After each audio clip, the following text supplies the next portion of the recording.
Je suis à Toulouse pour un festival d'histoire et je vais vous faire un petit journal de voyage sur le thème histoire et mémoire. Je suis arrivé dans la rue Bertrand de Born, qui est un troubadour du XIIIe siècle. Et je me demande si dans la ville, il y a un musée qui traite spécifiquement de ce sujet. On est à l'Hostal d'Occitanie, la maison de l'Occitanie, un lieu vivant qui parle d'histoire, du passé, de l'actualité aussi. J'ai été intervenante en occitan dans les maisons de retraite. Je disais bonjour en occitan, je me présentais et rien que ça suffisait à faire pleurer certaines personnes âgées et à leur faire se rappeler plein de moments joyeux de leur enfance. Les troubadours ont écrit sur l'amour, l'uparache, la cumbibène, sur des valeurs vraiment qui étaient spécifiques au sud de la France et qu'ils faisaient rayonner dans toute l'Europe. Parce qu'ils allaient chanter dans les châteaux en Allemagne, en Italie, en Espagne, dans leur langue, en occitan. Ouais, nous les occitans, on est des bons gars. Moi, je vais pas vous mentir, pour moi, en tant que jeune, un troubadour, et quelqu'un qui joue du tambour. Un troubadour, la dernière fois qu'on l'a vu, il faisait des spectacles de feu sur la Dorade. Et en fait, du coup, j'étais bourré, j'ai sauté du pont Neuf. J'ai fait un salto arrière, les gars. Un salto arrière du pont Neuf, il y a la vidéo quelque part sur les réseaux sociaux. Et l'histoire avec un grâche, c'est ça. L'histoire avec un grâche, c'est le passé, le présent, le futur. Chaque génération qui s'améliore, qui est tirée vers le bas par les autres, où il y a plein de détails qui font des boomers, tu veux dire. Les boomers, c'est une révolution. C'est comme boomer, quoi. Ouais, ce qu'on est, je sais pas trop, parce que je suis pas trop quelqu'un qui a des noms de trucs et tout. Mais on est très loin de tout. On est arrivé dans une cabane où il y avait des dingueries dedans, j'ai cru que j'allais dormir à la belle étoile. Alors nous sommes à la cabane de l'Oratari, dans la vallée de l'Aston. Cabane un peu abandonnée. Route forestière du col d'Oulan. Et ici, notre petit point d'eau. C'est le premier plan relief des Pyrénées. Le but était de déterminer la frontière. Il a été stocké dans les réserves du muséum. Une image des Pyrénées vers 1870 en été. Dans le cadre de cette réflexion autour de la notion de progrès, on s'est posé la question de la technique. On a vu hier soir qu'un progrès technique n'est pas forcément un progrès social. Mon adolescence, on a vu grandir l'aérospatiale, Sud Aviation. Il n'y avait pas tellement de chômage. C'est-à-dire que tu voulais du travail, t'en trouvais. Tu disais, moi ça me plaît plus de travailler chez ce patron. Tu allais voir le patron d'à côté, tu lui dis voilà, et tu te faisais embaucher. Il y avait un esprit qui était plus rebelle. Nous, il ne faut pas oublier qu'on est le papy-boom, puisque je suis des années. Le papy-boom, c'est entre les années après-guerre jusqu'à dans les années 60. J'avais 18 ans et qu'on était, c'est pas comme toi là, qui fait des folies tous les dimanches, tous les samedis et dimanches, crac, on était vissés. Donc ça, moi je fais du scoutisme le samedi soir. Mais ça je sais. On se mettait toujours à côté d'un endroit où il y avait un ruisseau ou quelque chose comme ça. Et oui, pour se doucher. Oui, enfin, on se douchait pas trop, mais il fallait faire la vaisselle. Crado. On n'était plus contraints, et tout d'un coup, quand il y a eu la liberté, ça s'est éclaté avec les hippies, la drogue qui est arrivée. On n'en trouvait pas à tous les coins de rue comme maintenant. Pourquoi tu crois qu'il y a eu mai 68 ? Il y a eu un regain d'utopie dans l'histoire de la science-fiction, c'est les années 60, 70, 80, et notamment les utopies féministes. Et voilà, des autrices qui se sont dit, dans l'imaginaire, en fait, on va pouvoir créer des œuvres et des utopies féministes. Dans l'histoire de la science-fiction, notamment avec la notion de progrès, on se retrouve beaucoup plus facilement face à des dystopies que face à des utopies. Il faut penser à un autre monde, mais toujours dans cette optique, à mon avis, de non-violence et d'harmonie possible. Parce que ça demande constamment de faire ce lien entre une perspective d'avenir et une réalité qui ne correspond absolument pas au monde que l'on souhaite. Moi qui ai déjà vécu suffisamment au pied du mur, là, c'est dur de ne pas croire. Et pourtant, c'est une nécessité. Mais croire en l'avenir de l'homme, ça, c'est quelque chose d'absolument fondamental. Saint-Jean-de-la-Croix, donc le bassin du Carmel, a beaucoup travaillé la question de la mémoire en la liant à la vertu de l'espérance. Je pense que dans la mémoire aussi, en fait, il y a une fonction d'oubli qui est importante, c'est-à-dire que on a besoin d'oublier certains événements de notre existence pour pouvoir continuer d'avancer, sinon on resterait complètement bloqué dans le passé. Donc notre mémoire, elle n'est pas juste là pour retenir le passé, mais elle est aussi là pour l'oublier. regarder son passé avec espérance, donc j'allais dire faire passer de l'espérance dans notre mémoire personnelle, ça peut permettre un peu de se détacher de toute l'amertume, tous les blocages qu'on peut avoir, ou l'histoire du Carmel, on va dire comme ça, qui fondent vraiment un patrimoine commun. C'est comme si on nous donnait une mémoire commune, c'est-à-dire que les événements des saints du Carmel qui m'ont précédé, moi je les ai pas vécus, mais par le biais de notre histoire communautaire, ils font comme partie de ma mémoire personnelle. Donc aussi, je pense que l'histoire, c'est comme si elle élargissait la mémoire personnelle. C'est un film qui raconte ces événements historiques, mais qui fait le choix du récit semi-fictionnel, de l'invention de personnages, par exemple, au service du récit. On touche ici à une forme peut-être de mémoire communautaire.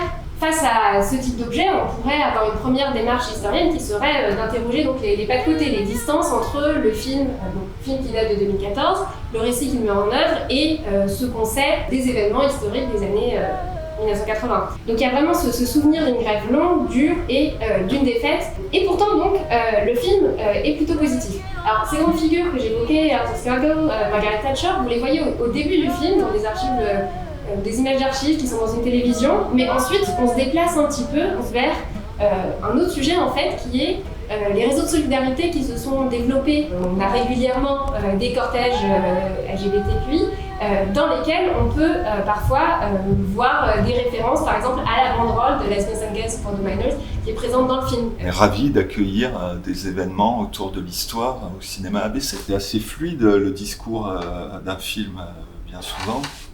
On peut porter un discours avec des images, du son, les propos sont assez clairs, et notamment pour faire découvrir l'histoire. Nous, ce qu'on perçoit du cinéma au quotidien, c'est quand même miroir. C'est le cinéma miroir que la société peut venir s'observer dans les salles. C'est sûr qu'avec la fiction, on peut se permettre des choses que la réalité ne permettrait pas, sinon on n'écrirait pas de fiction du tout. Dans beaucoup d'utopies, il y a un glissement entre le réel et la fiction. Ce qui est intéressant avec les dialogues qu'on peut entretenir avec les experts, c'est que d'abord, ils nous permettent de nous poser des questions auxquelles on n'aurait pas pensé, peut-être plus que de nous apporter des réponses. En fait. J'ai l'impression qu'on est coincé, il faut absolument qu'on envisage l'effondrement, ou en tout cas que ça n'aille pas du tout, qu'on se prenne le mur. On sait très bien que le monde a un mur en face de soi, mais le fait d'imaginer au-delà, ça permet peut-être d'imaginer des façons de sauter par-dessus ce mur.